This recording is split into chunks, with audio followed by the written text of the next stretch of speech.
Greetings, Internet. This is Zack Hexum. I'm doing an interview for Pinkaboola LA, where I'm going to be answering questions that you, the Internet, have sent to me. I like to play tennis. I've been working on my game a lot. I really enjoy developing skills, finding a new thing to do, and trying to get good at it. So I've been watching Wimbledon a lot lately and trying to see if I can pick it up. Here you go. So my favorite song. I have different favorites at different times, but the first one that comes to mind when you ask me that is Only a Rehearsal right now. Just because there's different aspects to that song. You know, the 3/4 section and the other section. It's got an unusual jazzy juxtaposition of stuff. So right now that's my favorite song of mine. I hope to get better and keep writing songs. Lately I've been doing some different things like arranging for strings and doing music for television, as well as continuing to do my own solo stuff. So in 5 years from now, I like my life as it is now. I just hope to be doing the same thing I'm doing now, but better, and have more people know about it. I guess probably the Hexum Brothers show in Chicago in 2004. It was Halloween, and we all wore wigs. And also, my photographer friend Austin Rosalado was there, so she took a lot of pictures. So it's been well documented, including there's a picture on my wall from that show. And we butchered Boston's More Than a Feeling that night, so it's left scars, both happy and sad. It's knowing when to quit. Because you can keep making an album until the end of time. You just have to, at a certain point, as Mark Durnley, who engineered both of the story so far and Open to Close, said, you don't finish making a record, you decide to stop. So knowing when to say when. I already said Only a Rehearsal for an earlier question, so I will say Open to Close now. I'm really happy with the structure for that song. It was inspired a little bit by the music of Tom Freund, who I was touring with for a while, and I think some of his goodness rubbed off on me, I hope. That song was actually written, I played a gig at the Hotel Cafe, and a guy who was rather swarthy looking came up to me and told me that he wanted me to come to this thing the next day, and it turned out to be an audition for a movie where they were going to have a singer-songwriter whose name was Zack, who was late 20s and at least partially disillusioned with the music industry. Basically it was me, not that I consider myself to be super disillusioned, but at least a little bit. So this movie part happened, and they wanted me to write a song. So I wrote a couple of songs, and this was the second song. They wanted something in a Nick Drake kind of dark vein, and that's what came out. But it's more or less inspired by what I remember. I haven't read the book in a long time. Hermann Hesse's Steppenwolf. That's what it's about, give or take.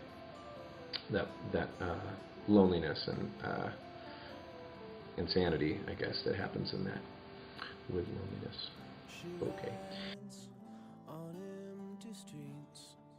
My answer is not especially, but I do love all the great old Broadway Tin Pan Alley songs that are out there, like, the classics, all the Rodgers and Hart and Hammerstein and what have you. I don't know if I would ever, what show would I like to be in? I don't know. Okay, I've really seen very few, so the answer is none for now. Okay. What keeps me going? Well, I try to take inspiration from things other than music, like sometimes basketball or politics or fiction or whatnot, and just sort of a drive to be the best, or at least get better. There's a lot of work to do as a musician, and a lot of different aspects other than just the musical stuff. And And then also, it's just a great gig. It's a great feeling. You can hear my refrigerator running in the background. It's a great feeling to have an audience that cares about your music. So it's that symbiotic relationship of the performer and the musician that keeps moving and keeps me striving to get better in the studio and on the road. My dream gig would be opening up for and then playing in Paul McCartney's band. That would be the dream gig for me, because I feel like he's one of those guys that sometimes as musicians get older they tend to suck, and Paul has definitely had his ups and downs in his career, but I think the music that he's making, especially the Chaos and Creation record, is really fantastic, and it would be a dream to be able to open up for him and then play saxophone or guitar or whatnot in his band. I have a lot of friends in Illinois, so I would have to say Illinois, just because I got a lot of friends there that have developed over the years, and I feel very at home there. Artistically, I would love to, I wouldn't really feel appropriate having Paul McCartney open for me, but I would love to open for Paul McCartney, and I'd love to open for the Police, and theoretically I'd love to open for Radiohead, although I especially imagine for them that would be a tough crowd to play in front of. Not show up. That is the worst, most annoying thing that somebody can do. It's most shaped my phrasing, I think, or I hope. Playing saxophone is it's a melodic instrument, so that has helped shape who I am as a singer. It's all those years of practicing saxophone.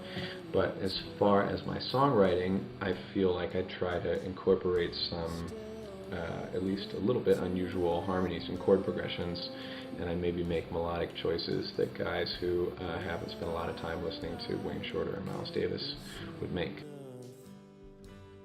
Well, it's happened all sorts of different ways. Sometimes there'll just be some little blip running around in my head, maybe a title or a couple of words, and then it evolves from there. But sometimes you just pick it up and you just start to sing and play, and the melody just kind of happens like this. I made a flyer for the Hotel Cafe show that you can see at youtube.com/Zack Hexum.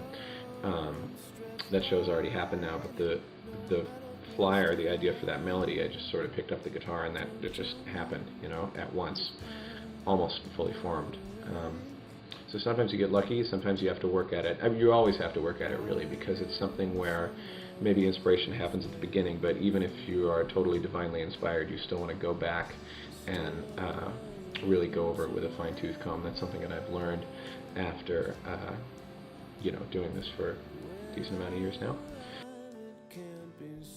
I guess clarinet is probably the hardest because it's close to saxophone, which is something that's really easy, but then there's enough things that are different about it that it kind of trips me up because of that. It feels like it should be a little easier than it is, so I have to work at clarinet pretty hard. And the way that developed is just really spending a lot of time as a kid messing around.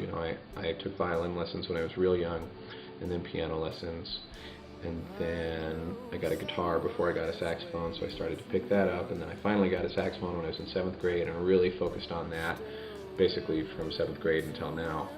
But along the way, in college, you have to learn flute and clarinet if you play saxophone and you're a jazz major.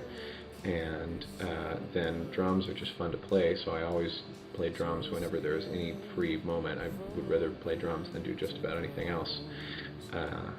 And so sooner or later it just turned out that I knew how to play a decent amount of instruments. So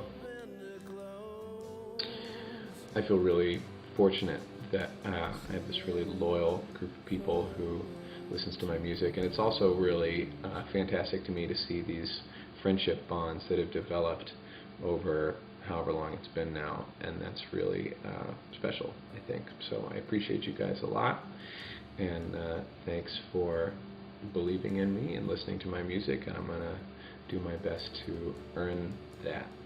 Okay? So keep listening, and I'll keep writing. Thank you.